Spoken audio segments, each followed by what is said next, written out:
Hey everybody, this is Scenes from a Non-Existent Book, where I read chapters that I'm writing as I write them. There's no real editing, and I don't even know if they're going to make it into the book, but kind of iterating out loud. This one is a different direction. I don't know if I'm going to go in this direction or not, but I like it.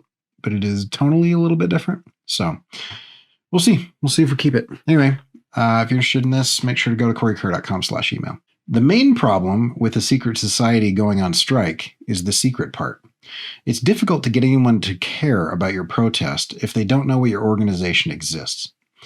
This was the current problem that the various heads of the Timekeepers were grappling with. There are many secret societies that help the world run, some more well-known than others. In point of fact, rumors and histories of the most well-known secret societies were invented and promoted by actual secret societies. A good litmus test of whether a secret society is an actual functioning organization or a fabrication is whether it claims to run the world or help the world run. No one runs the world, and thus any group claiming to do so is either fabricated or delusional. The Knights Templar, Freemasons, Las Brigadas Feminas de Santa Juan de Arco, the Ku Klux Klan, Aboqua, and other not-so-secret organizations actually do exist, but they are not the truly secret organizations that help the world run.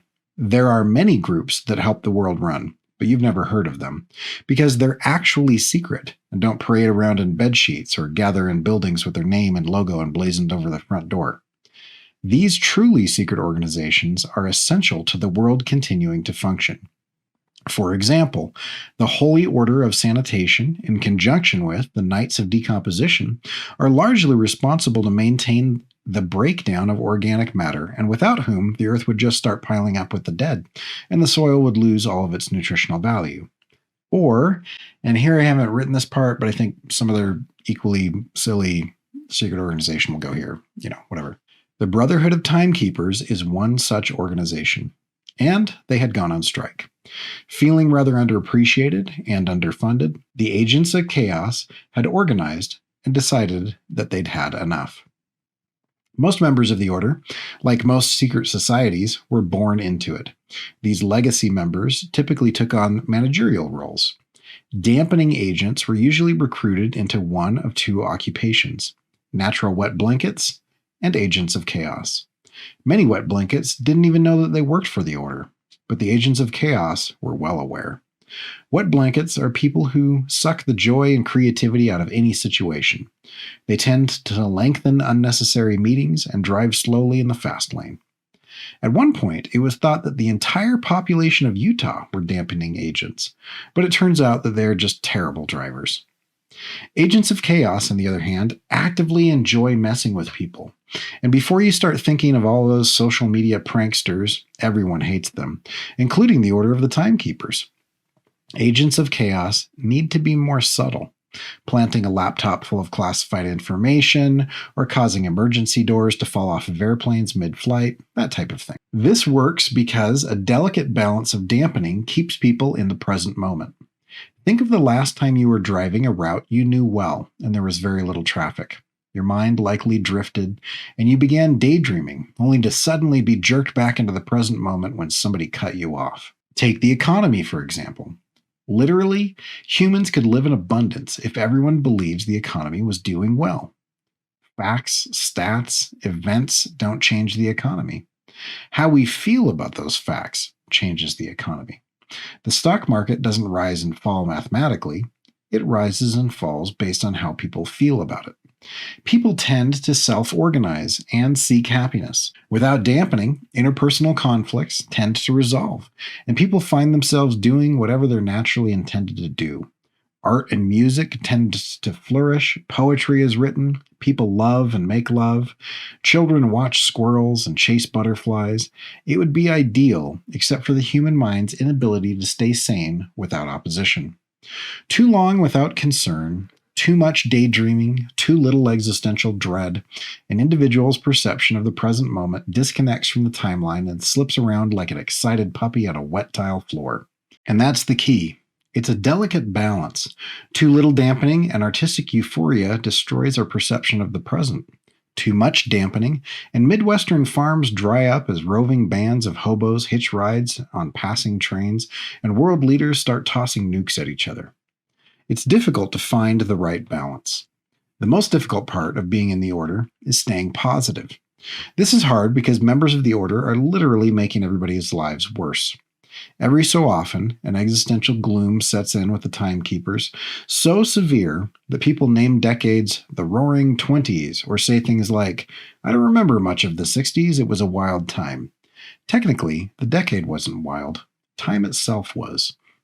And so, after centuries of causing war, famine, and toilet paper shortages without anyone being grateful for their efforts, the agents of chaos went on strike and stopped their war on order and peace. Thinking that the world would immediately notice their absence because of the obvious consequences, they were quite surprised when no one noticed at all. Of course, agents of chaos are not the most logical thinking people.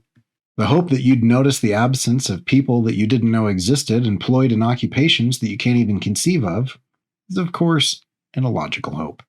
But agents of chaos tend to be much more emotional than logical. People did notice as basketball players were killed in helicopter crashes, we lost game show hosts, rock stars, Supreme Court justices, and superheroes, while the South American Amazon and Australian outback burned, multiple global pandemics broke out, wars were fomented, and conspiracy theorists started to be taken seriously. There were also periods of time where no dampening happened at all. Most people were employed well, drivers considered other drivers, children whistled as they played outside, and all dating-based reality TV shows went off the air.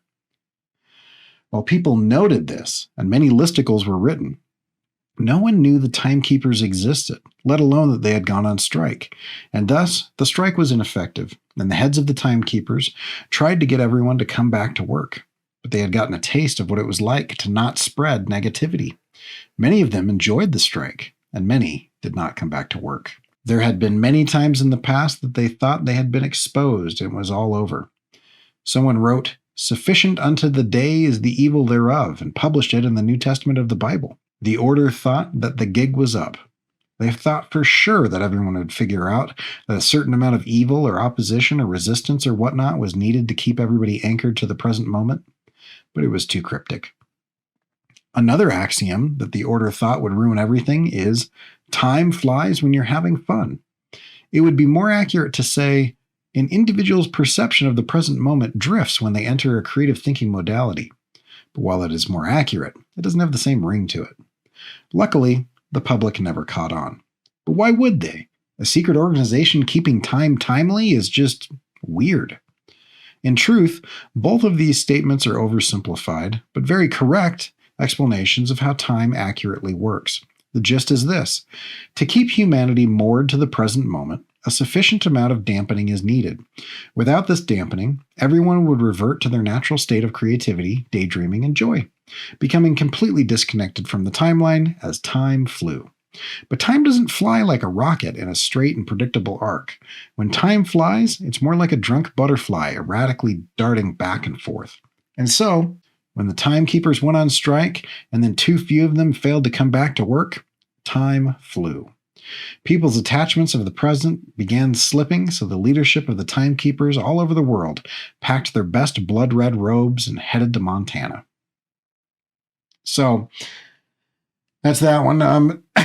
You can find the rest of these at coreykerr.com/email and jump over to my Substack. I'm kind of interested in where this one is going. It fits. I'm trying to balance the silliness of it with the kind of scientific nature of some of the other scenes. It still fits within the world. I was going to put in a little bit there about how the Timekeepers are unaware of the present particle that's in the dark matter, and the scientists that are tracking the present particle and sending things out are unaware of the Timekeepers. To kind of show that. The other thing that I was thinking about that I kind of have to decide on is that maybe it was the Timekeepers that sent the generation ship out 6 months ago that's been flying for 200 years. But I don't know. So anyway, here is some stuff that I wrote. I don't know if it fits, but it was fun. I liked this one. It was a good one. If you like this, and hit the like button. I'm very interested in your thoughts. If you guys want to leave a comment on whether I should keep running with the timekeepers or kind of just ignore this and kind of keep running with the science stuff. And more importantly, I'd be very interested in names of important but somewhat silly secret organizations that help the world run, not that run the world. And so leave any of those in the comments. I'd love to hear it. Anyway, we'll catch you guys later. Go make stuff.